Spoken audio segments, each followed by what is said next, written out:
Congratulations to Startup Australia, not only for what you're doing, but what's going to happen into the future. Your excellent work supporting growth, expansion and success of entrepreneurship and small enterprises in Australia.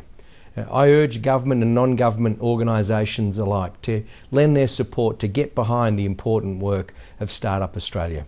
As a former small business owner myself, I understand the challenges that small businesses face, particularly in that startup phase where growth and, well, frankly, survival is what you have on your mind every day. It's a bit of courage to start a business. You've got that sparkle in the eye, the fire in the belly. You've got great ambitions and great hopes, but the guidance and support, the training, the insights that will be available through Startup Australia will add insight and experience to that energy and optimism to try and nurture more successful startup businesses in Australia. So small business owners, startups, entrepreneurs, they're the powerhouse of the Australian economy, and we need to do more to support their enterprise.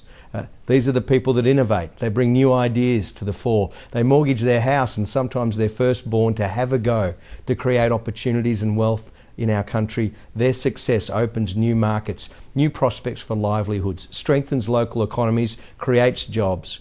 They are the have-a-go citizens of our economy, and we need to support them.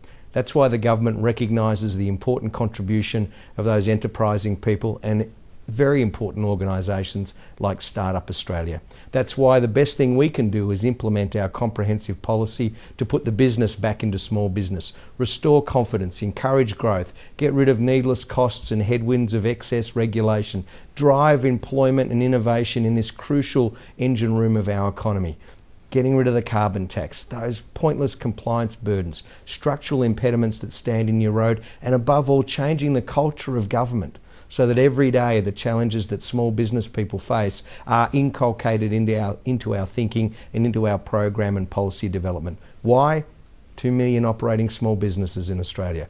Even if just a small proportion thought, I'm going to put one more person on. Or we could get to a young person who's got a great idea and turn that great insight into a new enterprise that'll drive our economy into the future. That's why I'm keenly supporting Startup Australia, and I encourage other organisations and other businesses to do the same. Let's harness that creative and enterprising talent of Australian people, young and old. Let's inspire and create and grow startups. Let's show people that creating your own wealth and opportunity is something we value and we support in this country. Let's be alongside them to invent new technologies, develop new intellectual properties, come up with new products and services. Let's boost that economic activity and our international competitiveness in our country. Startup Australia has a role to play. I know I do too, as the Minister for Small Business. I encourage your work. I encourage all of us to get behind this shared enterprise of boosting enterprise in our country. Government, corporate, public, private sector organisations, all of us have a contribution to make, and I'm encouraging our collaboration to do so. That'll stimulate small business growth, create another generation of entrepreneurs looking for new opportunities, creating wealth for themselves and their communities, positioning Australia as a shining example for support for entrepreneurship and the best place to start and grow a business.